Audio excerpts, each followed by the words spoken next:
sesiapa yang nak pergi travel ke Jepun memang tidak dinafikan mahal.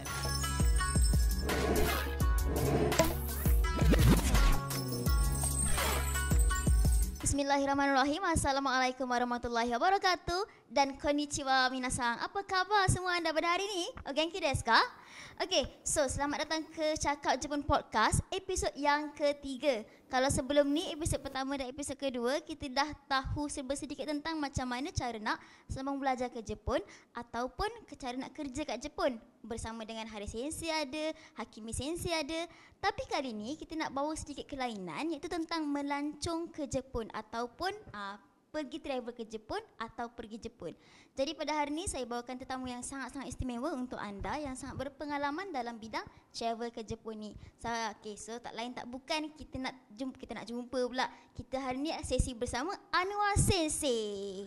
Hai, Assalamualaikum warahmatullahi wabarakatuh. Bismillahirrahmanirrahim. Terima kasih banyak-banyak Cik Hanani, kita punya moderator hari ini. So kena diri kan macam mana ni? Okay, so untuk yang tak tahu, Anwar Sensei adalah CEO Cakap Jepun dan beliau berpengalaman sebagai seorang tour guide dan dah banyak bawa trip. Betul lah kan? Dah banyak bawa trip orang-orang Malaysia nak ke Jepun daripada tahun 2018 lagi. Betul ke Sensei? Ya, betul. Okey. So cerita latar belakang sikit, saya rasa semua orang dah tahu tentang Cakap Jepun lah. So Cakap Jepun dah ditubuhkan pada tahun 2016.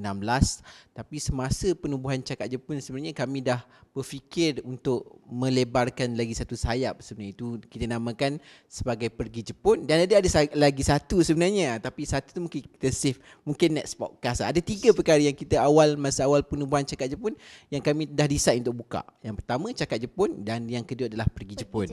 Yang ketiga kita kekalkan sebagai misteri dahulu. Okey. Saya pun tak tahu yang ketiga ni apa sebenarnya. Okey, ni mungkin first time dengar benda ni kot saya rasa. So masa kita plan untuk buat Pergi Jepun ini bermula 2018. CJ 2016, so after 2 years kita start untuk travel ke Jepun lah. So plan ni adalah hanya nak bawa pelajar-pelajar Cakap Jepun untuk pergi ke Jepun. Nak melancong saja-saja. Melancong ke Jepun untuk merasai orang panggil dia punya environment dekat Jepun tu, macam mana Jepun tersebut kan. Sebab mostly yang belajar di Cakap Jepun ni mungkin tak pernah pergi Jepun, sebab dia tak tahu pun nak cakap bahasa Jepun kan. Tapi bila dah lama belajar tu, dah tahu bahasa Jepun, mungkin teringin nak pergi Jepun kan. So itu yang kita bawa mereka bersama dengan, masa first tu saya yang pergi, saya dengan Haris Sensei pergi ke Jepun dengan pelajar-pelajar Cakap Jepun. Saya ingat lagi masa tu ada total 14 orang satu trip yang pertama kita pergi tu. Sensei belanja ke? Tak, semua bayar sendirilah. Mungkin kita boleh buat satu best apa? Student ke mana tahu? Kita boleh buat scholarship pergi ke Jepun kan, dengan Cakap Jepun lepas ni kan. Okey. So itu bermulanya pergi ke Jepun lah, travel ke Jepun. Dan memang untuk pengetahuan Cik Hanani dan juga yang pendengar penonton podcast ini, saya sebenarnya Sensei ke saya nak pakai ni? Okey. Sensei sebenarnya memang dah minat travel dari zaman belajar lagi. Dia memang start dia daripada masa belajar dekat Jepun lagi lah. Sensei pergi Jepun 2008, balik ke Malaysia 2012, so 4 tahun kat sana. Pengalaman Sensei start melancong bermula dengan melancong dekat Korea. Dari Jepun pergi Korea dulu.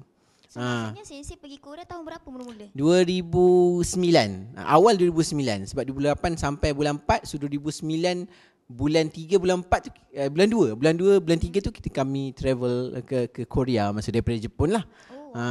So masa tu Haris Sensei pun ikut sekali. Macam mana lah, memang kita orang memang rapat daripada sekolah lagi lah sebenarnya.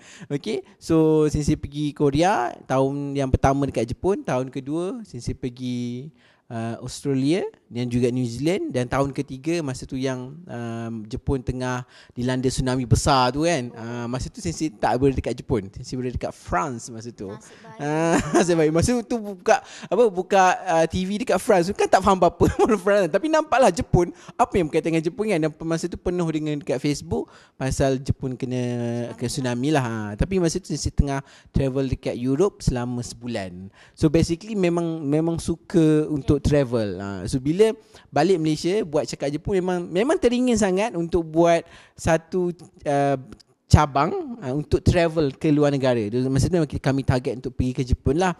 Sebab sepanjang travel dekat mana-mana negara, kita akan nampak banyak sudut pandang ataupun kita orang panggil, kita akan jauh lagi tengok tentang satu tempat tu.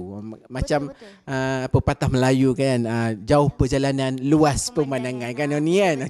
Kalau Noni ni pantun ni boleh ni sebenarnya. Okay, so masa travel tu adalah kenangan-kenangan yang best, tak best kan. Dan kalau balik kepada kita punya topik ni pasal travel ke Jepun kan, memang masa dekat Jepun juga sepanjang 4 tahun tu boleh dikatakan hampir seluruh Jepun memang saya dah pernah pergi. Pernah travel naik train, pernah travel naik bus, pernah travel naik flight, pernah travel bawa kereta daripada Nagoya, dulu saya belajar kat Nagoya, sampai ke Hokkaido dengan ferry, naik ferry kereta tu sampai ke Hokkaido. Bayangkan kita orang travel daripada Nagoya sampai ke Hokkaido tu, rasanya 2 hari kot baru sampai drive. Ada satu pit stop lah masa tu. Pit stop. Ingatlah 2 hari baru sampai. 1 hari setengah lah. 1 hari setengah. Ni belah mana jarak jarak jarak je jauh. Berapa kilometer tak ingat, tapi masih dah ambil dah 1 hari setengah lah, dekat 2 hari lah. Dah lah travel masa tu musim bulan puasa kot masa tu. Bulan puasa kat Jepun masa tu. Memang badai, tapi best lah pengalaman bawa kereta daripada Nagoya sampai ke Hokkaido. Naik kereta tu, naik ferry lagi apa semualah. Biasa orang senang naik flight lah. Tapi kita beramai-ramai kan. Okay, so itulah ceritanya macam mana semangat ataupun macam mana kami di Cakap Jepun ni nak buat pergi Jepun. So ideanya, siapa yang belajar bahasa Jepun, kita akan kumpul mereka-mereka ini untuk pergi ke Jepun, menggunakan bahasa Jepun yang mereka belajar, dan at the same time juga adapt ataupun tahu tentang dia punya nilai-nilai Jepun, tentang culture Jepun tu yang paling penting lah sebenarnya. Dan memang masa Sensei bawa travel tu memang kita menyelami lah budaya Jepun tu macam mana. Okay. So sebenarnya bila cakap pasal melancong ke Jepun ni, orang takut sih. Orang rasa macam mahalnya nak pergi Jepun, So sebenarnya betul ke mahal? Dan kalau murah pun, sebenarnya seberapa murah? Berapa bajet minimum yang kita kena ada? Sebab macam ada orang macam, aku kena ada 10k baru aku nak pergi Jepun. Ada orang mindset dia macam tu. So Sensei macam dah banyak kali pergi Jepun kan, dah banyak kali travel juga. Sensei rasa betul ke mahal? And then berapa sebenarnya yang kita dah boleh nak pergi Jepun ni? Okay, so ini kena jujur lah.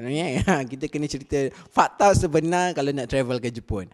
Okay, sesiapa yang nak pergi travel ke Jepun, memang tidak dinafikan mahal. Tidak dinafikan. Kalau anda banding nak travel pergi Korea ke, ataupun korang nak pergi Indonesia ke kan, memang tidak dinafikan mahal. Tapi anda kena tahu apa yang menyebabkan dia mahal. So daripada situ anda boleh mengurangkan kemahalan itu menjadi kemurahan. Macam tu lah.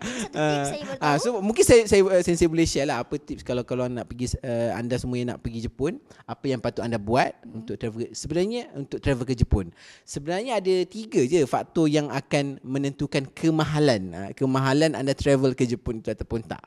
Okay. Transportation salah satunya. Okay, yes, betul. Salah satunya adalah transportation. Kalau kita cerita pasal transportation adalah flight lah.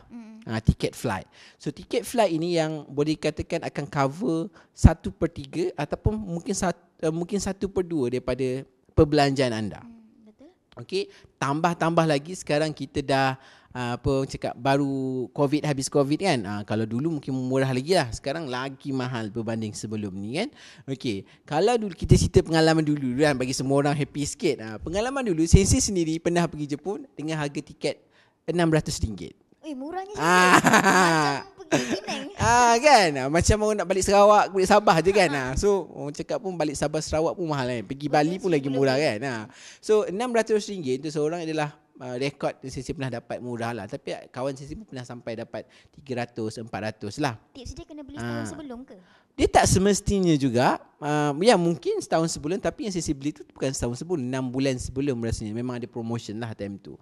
Okay. Tapi nak katakan mahalnya tak mahal, zaman Sensei belajar dulu lagi mahal. Sebab zaman Sensei belajar dulu, option yang kami ada hanya ada Malaysia Airlines dan juga airline lain yang besar lah. Contohnya kita Pacific ke, yang airline lain. Tapi zaman kita sekarang, kita ada banyak airline yang agak budget, agak murah kan. Okay, so yang macam Cik Hanani cakap tadi, yang pertama adalah flight lah, transportation. Kalau anda dapat murah, So lagi murah lah flight tu. So sekarang ni biasanya kalau setahu Sensi selepas daripada pandemik bermula tahun 2023, tiket flight yang paling murah anda boleh dapat lebih kurang daripada starting daripada 1,200 dan ke atas. Normal adalah 2,000 ke atas. Normal ada 2,000 ke atas. So kalau dapat beli tiket flight 1,500 tu kira murah lah sebenarnya. Kalau dapat bawah 1,000 lagi murah lah, itu maksudnya. Okay? So itu yang pertama lah kalau kita cakap macam nak memurahkan travel anda itu. Okay? Yang kedua, bila kita travel ke Jepun ni sebenarnya yang akan memahalkan adalah tempat tinggal ataupun kita cakap hotel. Okey. Kalau hotel selesa memanglah mahal. Hotel yang biasa lah. Yes, betul. Okey. So biasanya hotel kat Jepun ni range harga dia 200 starting 200 sampai ke 600 ringgit satu hari. Okey. Dan anda janganlah harapkan hotel 600 itu macam Grand Hyatt, janganlah macam harap macam Hilton dia punya saiz bilik dia. Mungkin saiz dia dah sebesar ini saja ni. Walaupun RM600. Okey, tapi dia 2 star ke 4 star lah, 2 ke 3 bintang lah hotel tersebut. Selesa sebenarnya. Okey. So cara untuk kita memurahkan lagi travel tersebut adalah menggunakan, sekarang kita banyak ada Airbnb kan. So Airbnb kalau anda pergi ramai-ramai dah boleh sewa satu rumah tu ataupun satu apartment tu untuk beramai-ramai dengan family kan. Dan yes, betul. Dan boleh, orang Malaysia kan suka masak. So bolehlah masak-masak kat situ. Kalau hotel tak boleh masak. Kan. Mana tahu ada yang nak masak rendang pergi kat sana kan. Ni kan. Okey. Dan juga kalau nak lagi murah, cuba cari kawan yang duduk kat Jepun. Yes, senang. Kalau ada kawan orang Jepun ke ataupun ada keluarga angkat kat Jepun ke, anda pergi travel duduk je rumah mereka. Okey, so dah boleh katakan free of charge lah. So bayangkan kalau hotel itu lebih kurang RM300 satu hari. Kalau anda pergi 5 hari dah RM1,500, betul tak? Betul. So kalau itu free, ada RM1,500 itu dah tak ada. So lagi murah lah kan, betul tak? Dapat jimat banyak lah kat situ. Yes, betul. Okay. So itu yang kedua. Dan yang ketiganya, biasa yang memahalkan lagi anda travel kat Jepun adalah transportation semasa dekat sana. Okay, semua orang ingat mungkin macam kat Malaysia kan, kalau apa-apa malaslah jalan kaki, aku naik Grab pun boleh kan kat sini kan. Noni naik Grab tak? Suka naik Grab lah, senang, cepat. Senang kan? Kita tak suka naik train kan. Nak pergi train pun susah. Nak pergi train pun kena naik Grab, betul tak? Dari rumah naik Grab pergi train kan. Tapi yang dekat sana yang bagusnya adalah dia punya sistem pengangkutan awam di Jepun sangat bagus. Okey. So macam mana anda nak memurahkan anda punya travel tersebut adalah cuba cari, mungkin nanti kita akan elaborate dengan panjang lagi, panggil PAS ataupun tiket yang murah untuk naik train dan naik bas masa dekat sana lah. Dan kalau nak lagi mudah, mungkin boleh jalan kaki lah. So tak payah keluarkan duit langsung lah untuk bahagian tu. Kaki je lah tapi. Yes, masa tu mungkinlah satu hari sampai 10k jalan kan. Kalau kat Malaysia tak sampai berapa k pun kan. So tiga faktor ni akan menentukan anda murah ataupun mahal travel anda. Kalau nak jawab soalan Cik Hanani secara spesifik lagi, berapa perlu ada? Kalau tiga ini anda boleh clear, anda boleh dapatkan maklumat dia akan lebih kurang range 3,000 ke 6,000. 3,000 pun boleh. Untuk seminggu, untuk 6 hari, 6 ke 7 hari seminggu sebenarnya. So kalau anda dapat counter 3 benda kali yang saya cakap tadi, mungkin bawah 3,000. Mungkin sebab kan pernah viral pergi Jepun 1,000 je, pergi Jepun 2,000. Itu memang tidak dinafikan boleh berlaku kalau anda pandai kira dia punya costing lah. Okey. Maksudnya nak pergi dengan murah boleh, cuma kena pandai lah nak ubah itinerary dan yes, sebagainya. Betul. Kalau malas, bagi Sensei buat. Okay. So tadi Sensei ada cakap nak murah naik public transport, dan Jepun memang sangat famous dengan diorang punya train. Tapi train diorang banyak sangat dan Noni pun macam Allah berseliratnya. Orang selalu kata kalau tak tahu senang sesat. Jadi sebenarnya memang satu, dia punya train tu tulisan bahasa Jepun. Kita tak pandai bahasa Jepun. Satu, memang kena tahu bahasa Jepun supaya boleh baca. And then yang kedua, macam mana nak elak sesat dekat naik train tu, sebab berselirat kan, senang nanti kan dah salah ekit, salah stesen, dah nak jauh pusing pula.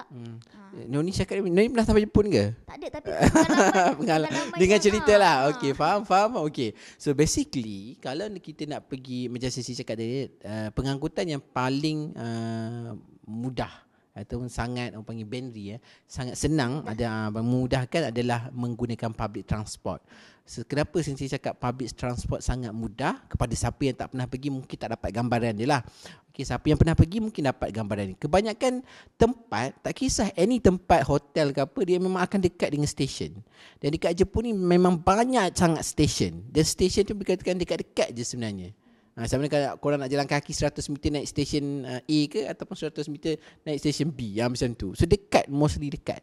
So convenient, sangat-sangat convenient. Dan dekat Jepun sebenarnya dia ada banyak juga jenis train macam kat Malaysia lah. Contohnya kita ada KTM, LRT, MRT, kita ada monorail dan sebagainya kan. ERL pun ada juga kan. So dekat Jepun pun sama juga. Dia banyak jenis train yang ada. Contoh yang yes. Yang banyak popular, yang paling popular kita namakan sebagai JR, Japan Railway lah, ataupun kereta api Japan. Ini macam KTM kat Malaysia ke? Yes, betul. So JR ni dia merangkumi semua, train biasa, bullet train pun ada juga. Dan dekat Jepun ni anda kena ingat dia ada banyak jenis train. Dia panggil bahasa Jepun dia apa Kaizoku mungkin salah sebut kan. Dia ada yang limited express, super limited express. Sebenarnya bukan kereta api itu laju, dia bawah sikit daripada bullet train. Cuma kereta api itu tak berhenti semua stesen. Kalau dia ada 10 stesen, mungkin dia berhenti 3 daripada 10 tu. Menyebabkan train tu jadi super limited express, dengan limited express. Berbanding anda naik Futsu. Kalau Futsu ni yang orang panggil biasa, normal punya lah. Dia kan yang normal tu, dia berhenti kat 10 stesen semua. Okay, so anda kena tahulah nak pergi mana, stesen mana nak turun. So jawab soalan Cik Hanani kita, kan aku naik train ni tak tahu nak keluar kat mana, nak naik platform mana kan. Okay, so jangan bimbang kepada mereka yang tak pernah pergi Jepun. Sebenarnya kalau nak bandingkan zaman dulu dengan sekarang ni memang ada tulisan Jepun dia, tapi at the same time juga dia ada tulisan alfabet Romaji tersebut. So boleh tengoklah apa yang dia cakap. Cuma anda kena tahu nak naik platform nombor 1 ke, nombor 2 ke, nombor 3 ke, lepas tu nak keluar exit berapa? Exit 1 ke exit 20? Banyak kan exit. Macam kita ada 2 exit je kan. Sana sampai 28, 30 pun ada. Sebab tu saya cakap dia sangat convenient lah. Cuma kena tahu exit mana. So basically ini sangat senang. Kita dekat kita kan pakai phone sekarang. So anda boleh pakai Google Map. Yang paling senang boleh pakai Google Map lah. Boleh kat situ search, pilih train, dan dekat situ dia akan tulis train mana anda nak naik. Dan yang paling penting dekat Jepun, walaupun banyak sangat dia punya train, jenis train, dia ada colour. So bila nak naik tu tengok, kalau anda tak ingat nama dia, ingat colour je sebenarnya. Colour tu tanda apa? Colour tu maksudnya yang ini train ke arah sana, ke arah sini. Macam kita kan, yang ini dia akan menghadap ke Masjid Jamek ke. Walaupun banyak. Okay. Dan at the same time juga, dekat Google Map tu sendiri akan tulis nak naik platform berapa, turun platform mana. Dan dia sangat-sangat tepat. Maksudnya kalau dia cakap train tersebut 74 minit, so 74 minit lah train itu akan bergerak. Sampai sana pukul 6, pukul 6 dah dia sampai. Macam tu lah. Sangat tepat lah. Dia punctual. Masa dia sangat-sangat dekat sana lah. So kepada mereka yang tak pernah pergi, tak ada masalah. Boleh je pergi sana. Tak tahu bahasa Jepun, tak ada masalah. Hanya anda kena mahir dengan app sikit lah. Dan kalau boleh buat research sebelum pergi travel. Maksudnya research dulu agak-agak nanti nak keluar platform berapa. Ini yang kita cerita, kalau cerita pasal balik kepada tips-tips untuk travel ni, anda kena rangka itinerary perjalanan lah.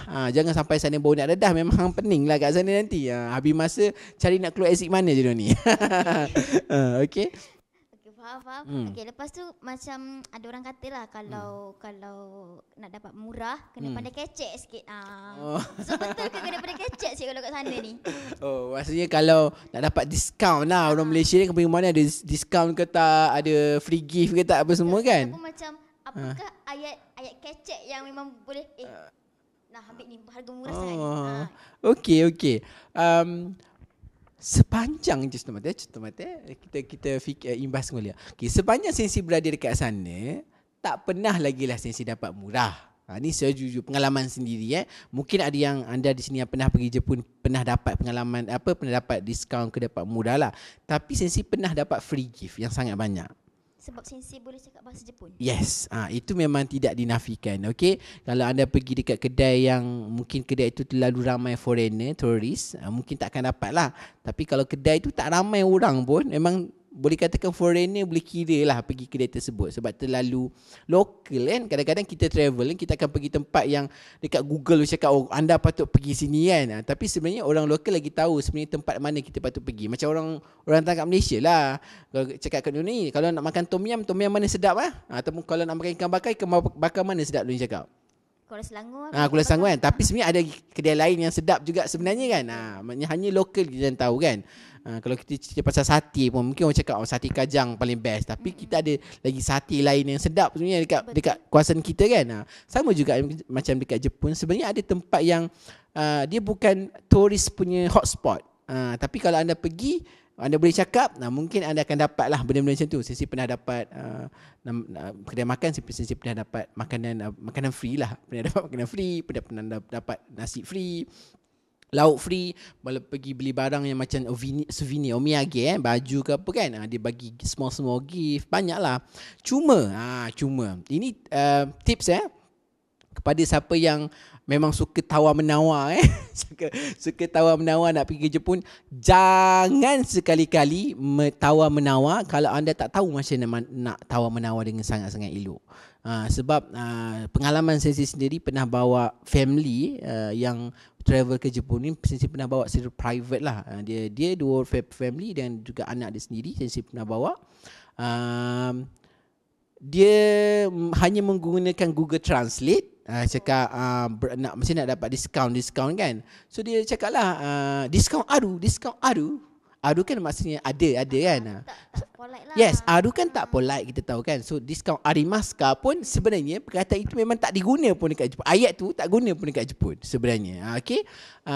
So kalau nak pergi kat sana, jangan sekali-kali minta diskaun ataupun minta murah kalau anda tak tahu nak cakap macam mana nak minta murah.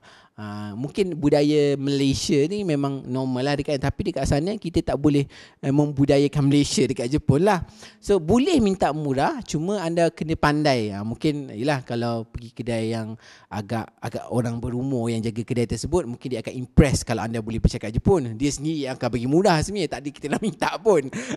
Dia cakap Nihongo sugoi desu ne, ja kore omake, ataupun dia cakap ini hadiah ataupun ini diskaun. Macam tu sama. Saya pernah bawa family Sensei pun sama juga, pernah berlaku benda macam tu. Cuma bila kepada mereka, ni kita ajar ayat Jepun ni hari ni perkataan Jepun, kalau anda pergi dekat Jepun nak minta diskaun, anda boleh cakap makete moraimasen ka? Makete moraimasen ka? Makete moraimasen ka? So makete moraimasen ka tu maksudnya ada diskaun tak? Ada boleh murahkan tak? Tapi dia sangat polite. Sebab kita kena tahu dalam bahasa Jepun ni dia ada banyak hierarki. Level lah, polite, super polite, yang casual, kurang ajar, yang kurang ajar yang sangat pun ada juga kan. Korang yang tengok anime mesti tahulah kan. Dalam anime macam mana dia punya cara cakap tu kan. Itu yang paling penting lah sebenarnya. Okay? Boleh. So guna perkataan tersebut lah. Kalau siapa nak tahu, sebenarnya dekat Cakap Jepun kita ada satu buku tau. Mungkin tim boleh masukkan dekat sini. Ada buku First Aid Cakap Jepun. So buku First Aid Cakap Jepun tu untuk pengetahuan semua, kita ada dialog, ayat yang akan digunakan mengikut situasi. Contohnya kalau anda pergi ke airport, apa perkataan anda nak cakap. Kalau anda pergi dekat train, Eki tadi kan, apa yang nak boleh cakap. Kalau dekat restoran macam mana, kalau pergi shopping tu kan, macam nak minta murah pun ada dalam buku tersebut. So anda boleh go through, siapa yang nak travel boleh dapatkan buku tu, tengok. Kita pun ada video juga, boleh belajar juga daripada situ. So at least dapatlah murah tadi tu. Yeah, dapatlah murah kan. Why not? Dapat murah, dapat free gift lagi kan. Yes. So Sensei, Jepun ni kan ada 4 musim Sensei. Betul. Sebenarnya ada orang kata kalau musim macam ni harga dia macam ni, musim macam ni harga barang macam ni. Kejap. Rasanya tak pernah lah sampai macam tu. Ada perbezaan harga yang sangat mahal murah. Cuma anda kena faham, dekat Jepun ini, mungkin ada mungkin ada, tak dinafikan. Cuma dia macam ni, murah dan mahal itu bergantung kepada barang yang anda nak beli apa. Okey, sebagai contohnya kan, kalau Jepun 4 musim, Malaysia ni 1 musim, 2 musim. Lebih bukan 2 Siang malam hujan panas.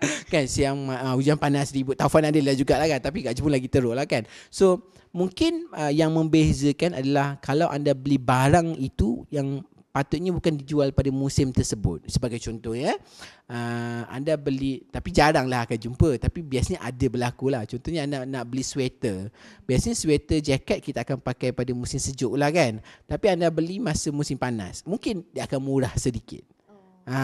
Okey, tapi yang lain dia tak ada perbezaan sangat setahu Sensei. Kalau salah betul kan, setakat Sensei hidup 4 tahun kat sana dan travel hampir berapa kali dah kat sana pun, setiap tahun pergi kalau sebelum pandemik kan. So memang tak pernah ada perbezaan tentang harga lah. Memang tak ada perbezaan tentang harga semasa melancong kat Jepun. Okay, so kalau untuk yang first time nak pergi Jepun ni, seeloknya dia pergi musim apa sebenarnya? Okay, very good question. Okay, dia soalan orang selalu tanya, nak pergi musim apa, nak pergi kat mana. Betul tak lah ni kan? So itu akan melibatkan duit berapa bajet tu kan. Okay, so untuk siapa yang first time nak pergi Jepun, first thing first, 2 tempat yang akan selalu keluar kalau orang cakap pergi, sama ada pergi Osaka ataupun pergi Tokyo. 2 tempat ini Osaka ataupun Tokyo. So kenapa Osaka, kenapa Tokyo? Anda boleh tengok Google Map, anda boleh tengok map sebenarnya Tokyo ni dekat tengah-tengah lah. So ibu negara kita tahulah, Tokyo ni memang peminat anime tegar, peminat barang-barang elektrik, peminat yang nak pergi Jepun, nak pergi Gunung Fuji akan turun dekat Tokyo. Okey, kalau siapa yang suka culture, suka tentang macam history ke apa, ramai akan pergi Osaka. Okey, so nasihat recommend Sensei kepada siapa yang nak pergi ke Jepun, pilih antara 2 ini, pilih mana tiket flight murah. Okey, sebab biasanya tiket flight itulah yang akan membezakan. Macam saya cakap awal tadilah, tiket flight mana yang membezakan. Sama ada nak pergi Tokyo pun boleh dulu, nak pergi Osaka pun dulu pun tak ada masalah. Okey, cuma Tokyo ni slightly mahal sikit. Mahal dia in term of transportation, macam hotel je lah. Tapi Osaka pun mahal juga, sebab Osaka ni boleh katakan bandar ketiga terbesar dekat Jepun juga. So lebih kurang sama macam ni lah. Kalau kita anggapkan Osaka tu macam Shah Alam, Tokyo tu macam KL macam tu lah. Okay, lebih kurang, tapi ada beza dia. Yes, okay. So lokasi either di situ lah, ataupun kalau anda dapat lagi tiket flight yang murah lagi pergi Jepun, contohnya kalau saya pergi tengok flight tu Fukuoka lagi murah, pergilah Fukuoka tu, tak ada masalah. Dia sama je lebih kurang. Kalau dapat tiket flight tu Hokkaido murah, tiba-tiba ada airline buka offer kan, pergilah Hokkaido. Okay, so soalan ni tentang musim tadi kan. Okay, musim sebenarnya dia bergantung kepada apa yang anda minat. Okay, apa yang anda minat lah. First, kita akan pergi tempat tu yang anda minat. Untuk sesiapa yang first time pergi Jepun, yang nak merasai, Sensei, ini kita benda yang elak jangan pergi musim panas. Okay, kalau anda pergi musim panas, anda rasa macam anda travel kat Malaysia lah. Macam tak rasalah sejuk Jepunnya apa semua kan. Panas dia, orang kata lagi panas dari Malaysia. Yes, lagi panas, sangat panas. Dia sebab kat sana dia panas kering tau ni. Macam kita ni panas kadang hujan juga lembab kan. Sana sangat-sangat panas kering lah. Macam panas bahang. Ni bayangkan ni duduk dekat unggun api tu, itulah panas dia. Panas lah. Okay, so basically dia sangat panas. So biasa musim panas dekat Jepun adalah bulan 7, bulan 8, bulan 6, 7, 8. So peak dia adalah bulan 8 lah. Bulan 8 peak. 7, 8 tu sangat-sangat peak lah. So elakkan pergi bulan ini. Tapi biasanya bulan inilah tiket murah. So kalau anda jenis tak kisah panas, pergi je, tak ada masalah. Okay, dan kalau musim, Sensei selalu cadangkan untuk pergi akhir bulan 3 ataupun akhir bulan akhir bulan 3 ataupun akhir bulan 11. Akhir bulan 3 Sakura, akhir bulan 11 Autumn. Yes. Okay, so biasa orang pergi Jepun ni sebab dia nak tengok Sakura lah. So bunga Sakura ni biasanya bermula pada akhir bulan 3 ataupun awal bulan 4. Okay, dan dekat Autumn yang paling peak adalah akhir bulan 11, awal bulan 12 macam itulah. So make sure anda pergi musim ini. Dan musim ini dan waktu inilah biasanya dia tak panas sangat, tak sejuk sangat. Kalau anda pergi time musim panas tu, pakai singlet seluar pendek pun tak apa. Kan? Sebab panas sangat kan. Kau takkan nak pakai jaket cantik, nak out pula kat sana ambil gambar kan. Tak boleh OTD lah kat sana kan. Tapi kalau anda pergi musim yang terlalu sejuk, contohnya akhir bulan 12, awal bulan 1, dia cantik untuk ambil gambar, untuk pakai baju tebal-tebal kan. Cuma macam luggage anda itu, beg tu akan lagi berat dengan baju-baju besar tu. Baju yang berlapis-lapis tu. So make sure jangan terlalu pergi yang musim terlalu sejuk ataupun musim terlalu panas. So cadangan Sensei akhir bulan 3 ataupun akhir bulan 11 lah, kalau siapa nak pergi. So make sure book tiket awal lah, sebab biasanya semua orang akan nak pergi waktu ni. Betul. Sangat Sakura kan memang dah ban semua orang lah kan. Ya Allah, time Sakura ni lah dia akan jadi macam ni cakap lah, mahal sikit tadi tu. Mahal sikit tu sebab hotel time peak season Sensei rasa semua tempat je mahal. Kat Malaysia pun kan kau time peak season akan jadi mahal lah juga kan, time season sekolah, betul tak? So sama juga, kat sana dia mahal bila time peak season. Kalau anda pergi bukan time peak season, dia kan murah je. Okay. Lepas tu Sensei ada juga yang cakap tau, macam kau nak pergi Jepun memang banyak berjalan, itu normal. So ada tips yang you dengar, kita kena dapat kasut yang sedap untuk berjalan. Antaranya Skechers lah. So ada orang kata tips dia, pergi pakai kasut biasa, beli Skechers dekat sana. Okay. So macam mana Sensei rasa? Adakah benda tips ni memang logik ke ataupun ada Sensei ada tips lain? Benda tu bagi Sensei logik dah sebenarnya. Sebab ini cerita pengalaman sendiri pula kan. Sensei pernah beli kasut untuk hantaran kahwin kat Nihon, kat Jepun. Wow, sebab murah. Sebab murah. Sebenarnya Jepun kasut dia sangat murah. And then dia memang trend dia ke depan. Macam design dia tu, siapa yang suka, design dia memang lagi ke depan berbanding kat Malaysia. Mungkin kat Malaysia tak keluar lagi, kat Jepun dah keluar. Macam zaman Sensei belajar dulu yang yang brand yang sangat orang suka, kawan-kawan Sensei suka adalah Oniska Tiger. So masa tu yelah kat Malaysia tak ada, dan kat Malaysia lagi mahal lah. Kat sana murah. So kadang-kadang Sensei beli balik jual kat orang lah, lagi mahal sikit lah upah. So sama jugalah. So biasanya macam tips Noni tu, mungkin pergi sana beli kasut yang Skechers yang murah and lagi cantik apa semua untuk dipakai kat sana lah. Dia satu lagi juga tips siapa yang nak travel ni kan. Contohnya kalau pergi satu negara, contohnya Jepun lah. Ni pengalaman sendiri sebab pengalaman sendiri pergi Jepun 2008 tu macam kelakar lah. Kan masa saya pergi tu 2008, bulan 3 dah sejuk, nak masuk musim bunga lah kan, tapi sejuk lagi masa tu. So saya belilah 2-3 baju sejuk yang tebal-tebal lah. Tu sampai sana tak pakai pun. Sebab tak sejuk sangat pun. Bukan tak sejuk, sebab dia outdated design dia. So bila kita pakai tu macam aku tak macam pelik je aku dengan orang lain, faham tak? So untuk siapa yang nak pergi sana, mungkin anda boleh yang pergi time musim sejuk lah. So pergi sana, pakai baju, beli satu baju je yang tebal, yang lain beli kat sana. Beli satu juga untuk kat sana untuk ambil gambar lah. Tapi kalau anda ni memang fashionista kan, memang beli barang branded, tak ada masalah, boleh je bawa. Cuma kalau yang tak pernah pergilah, bagi Sensei mungkin boleh bawa satu baju yang biasa and beli satu dekat sana ke. Macam ni cakap pun, kasut pun mungkin boleh try beli kat sana untuk jalan-jalan lah.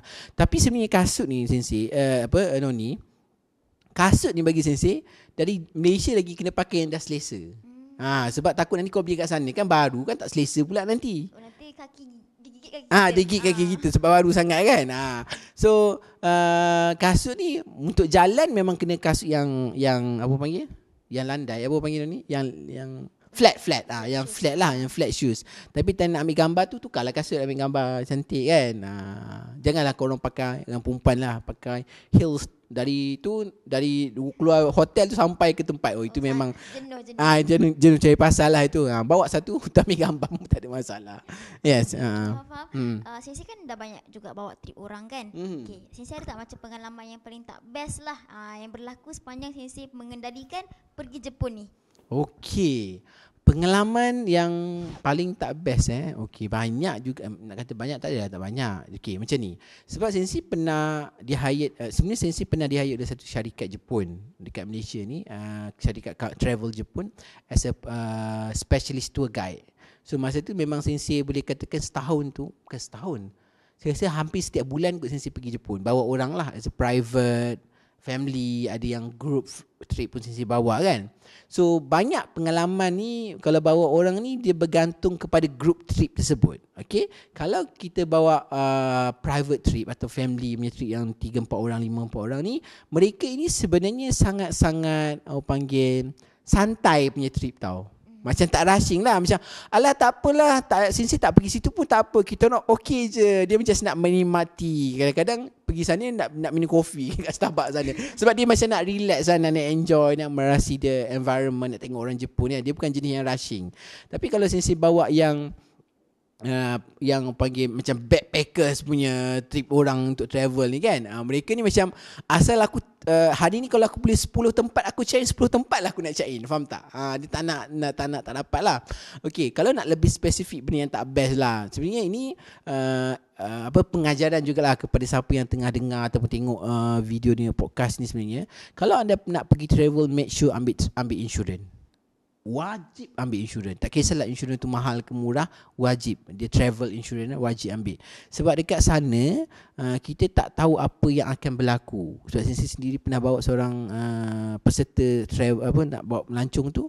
Dia kebetulan lah main snow kan, tak pernah main snow kat sana tu. Dia sampai tu dia punya jakun dia tu macam saya dulu sampai berasap kan. Sampai keluar dari airport, kita main hembus nafas dia, tiup berasap tu kan, macam keluar asap je kan. So sampai kat sini, sampai dekat satu tempat yang penuh dengan salji, dia excited lebih, tiba-tiba terjatuh dan kena bawa klinik, bawa hospital. So masa tu lah dia punya tu sangat-sangat mahal lah. Sangat-sangat mahal. Dan satu lagi, dekat sana ubat-ubatan pun sangat mahal. So make sure anda bawa daripada Malaysia.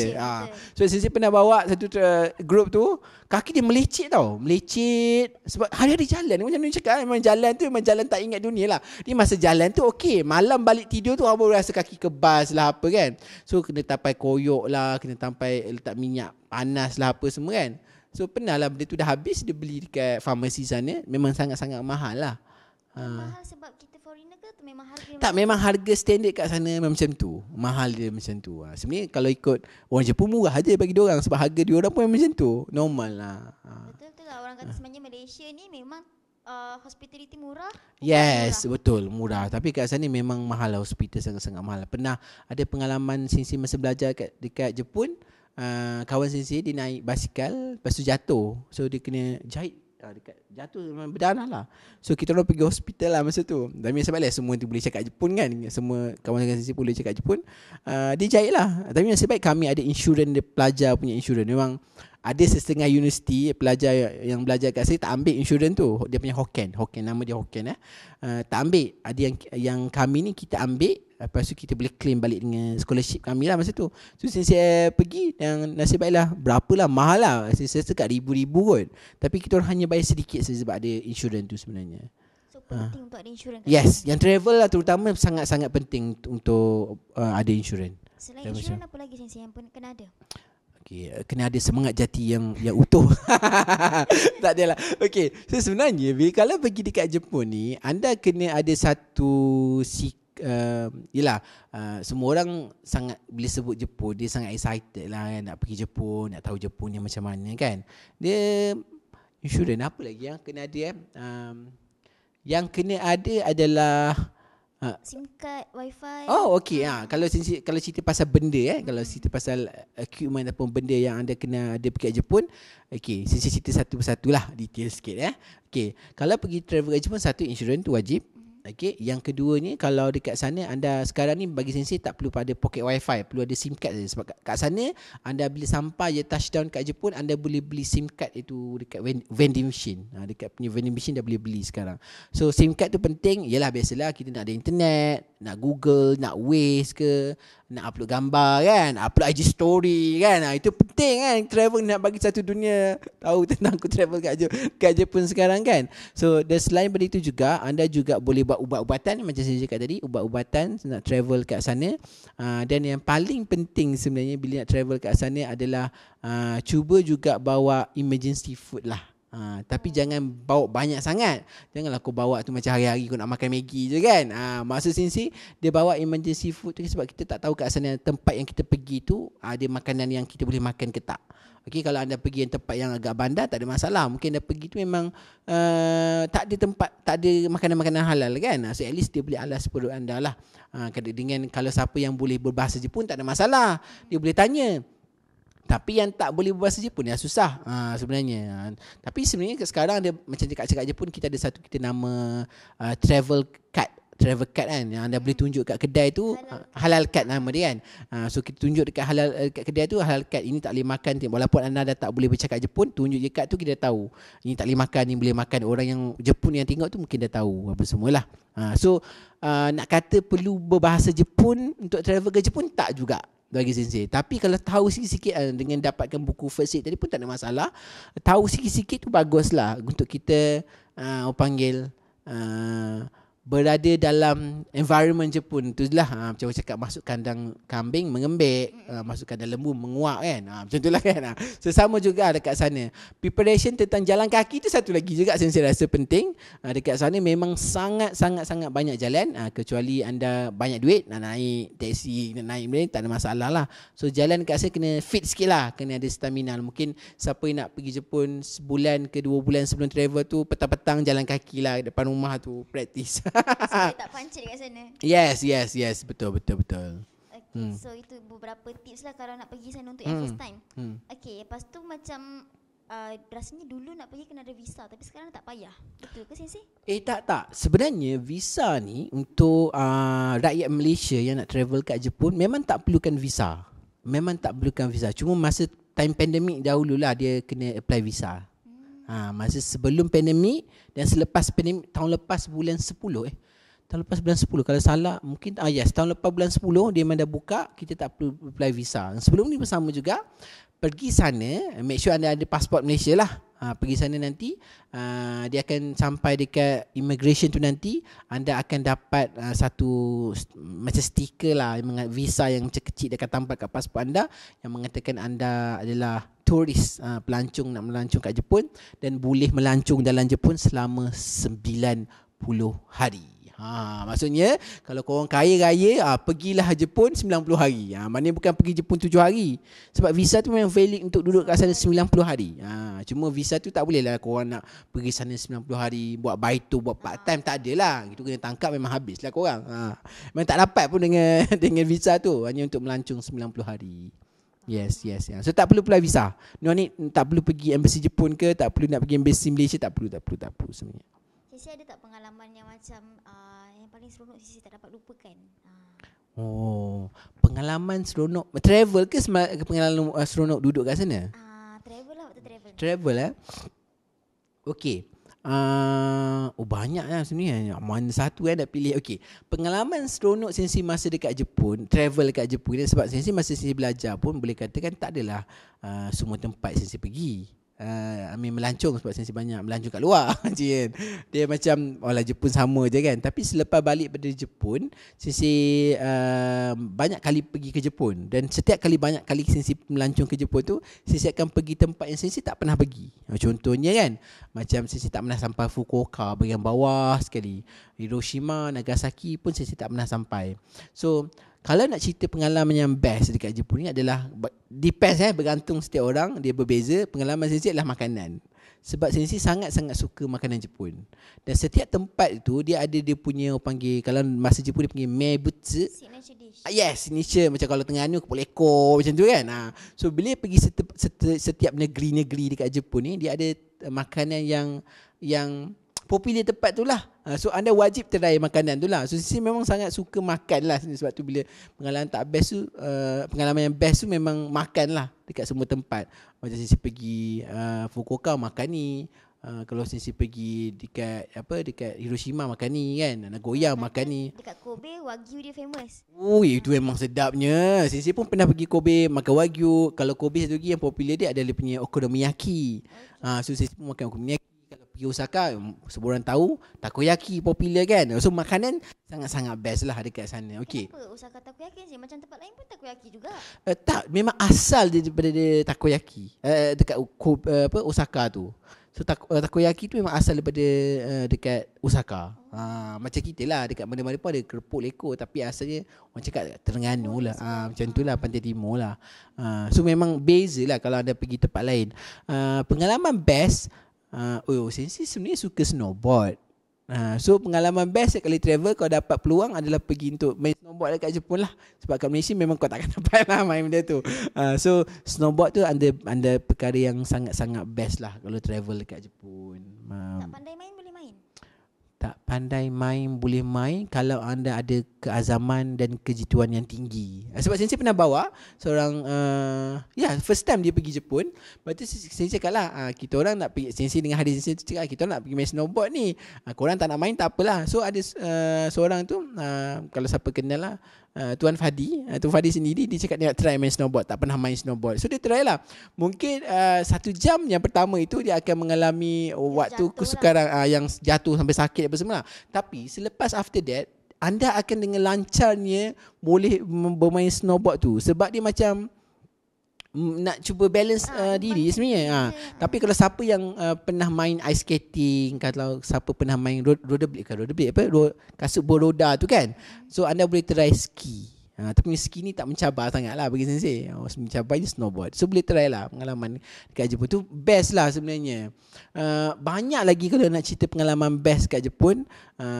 Terutamanya dekat Jepun kita tahu 4 musim. Setiap 4 musim tu sangat-sangat berbeza. Dia punya suasana, dia punya tengok sekeliling orang tu macam mana, makanan pun berbeza. Setiap musim tu sangat-sangat best lah. So siapa yang tak pernah pergi Jepun, wajib pergi Jepun sekali seumur hidup. Okay, last Sensei. Hari tu ada viral dekat social media pasal pelancong Malaysia kena tipu dekat Jepun oleh diorang punya pemandu teksi. Oh, okay. Ya. Ada dengar kan? Ya, Sensei tak tahu. Adakah sebenarnya memang orang Malaysia ni senang ditipu ke, ataupun kita ada tips and trick jangan naik teksi ke macam mana? Okay. Ini memang betul viral dekat Twitter. Sebenarnya macam ni lah, Sensei lontarkan dulu soalan ni kepada semua yang tengah menonton dan mendengar ni kan. Apa cabaran yang anda rasa kalau anda pergi Jepun, tak kisahlah yang tengah tengok ke tengah dengar ni kan, apa yang cabaran yang anda rasa anda akan hadapi kalau pergi Jepun? Macam Noni, apa cabaran Noni rasa? Kalau Noni tiba-tiba saya pergi Jepun ni 1 hari, lepas tu apa Noni rasa cabaran nak pergi Jepun tu? Language barrier lah kot. Maknanya tak boleh berbahasa Jepun lah kan. Okay. So mungkin bagi Noni adalah language barrier itu satu cabaran. Mungkin ada setengah orang cabaran dia makanan halal. Mungkin cabaran dia macam Noni tak boleh baca peta map, dia tak tahu macam nak pergi tempat mana kan.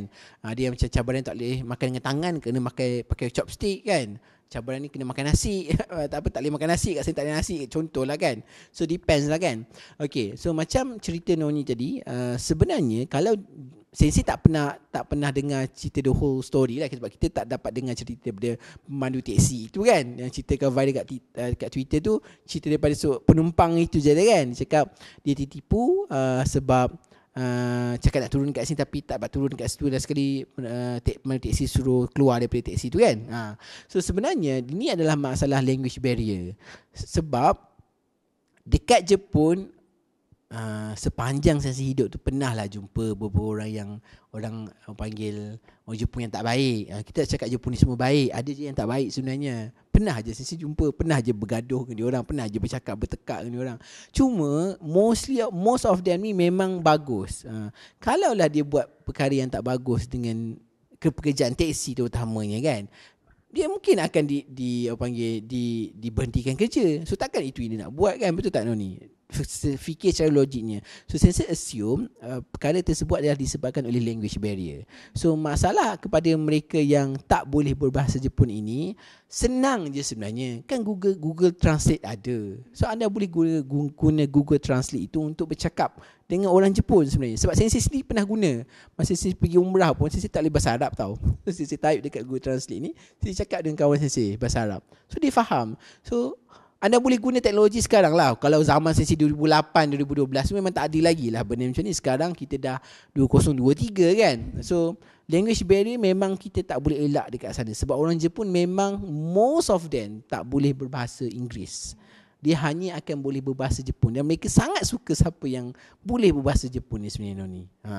So naik teksi pun dah ada tips, elakkan naik public transport saja. Sebab teksi pun mahal satu hal. Sebab tu saya rasa kena tipu kot saya rasa. naik dah mahal, lepas tu tak sampai kan. Tu rasa kena tipu tu rasanya. Faham. Okey. Baiklah, so maksudnya sekarang ni kita pun dah tahu beberapa tips and tricks macam mana kalau nak pergi Jepun ni. Apa yang kena ada, musim apa yang terbaik, tempat mana yang paling best untuk anda yang beginner. So harapnya episod kali ni memberi banyak manfaat lah kepada kita punya pendengar ataupun kepada anda yang nak pergi Jepun first time nanti. Okey, so saya rasa sampai sini je kita punya podcast pada kali ni.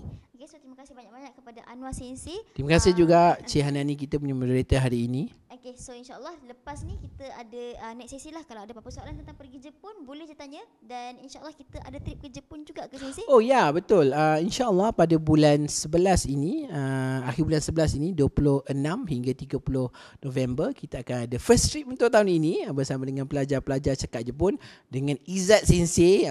Izzat Sensei kesukaan di cakap Jepun ini. Dan Sensei juga akan ada next trip pada bulan 12. Dan sebenarnya ada 3 trip tahun ni kita akan buat. So siapa yang berminat, anda boleh contact tim cakap Jepun, tim pergi Jepun untuk mengetahui dengan lebih lanjut.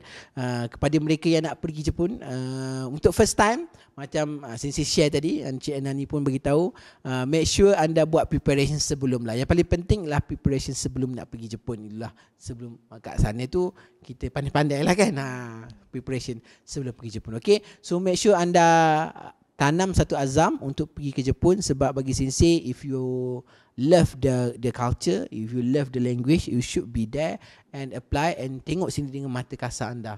So itu yang pengalaman yang saya rasa tak akan dapat di mana-mana saja. Tak akan dapat dengan tengok kat YouTube, tak akan dapat dengan tengok kat TV. Sebenarnya kat sana buat anda rasa experience itu sendiri. Okay? Okay, baik. Sensei, arigatou gozaimashita. Okay, so semoga kita berjumpa lagi pada masa akan datang. Terima kasih banyak-banyak Sensei sebab sudi luangkan masa pada petang ni. Sama-sama. Okay, so jumpa lagi pada episod yang akan datang. Bye minasan. Jane, mata ne. Jane. Assalamualaikum.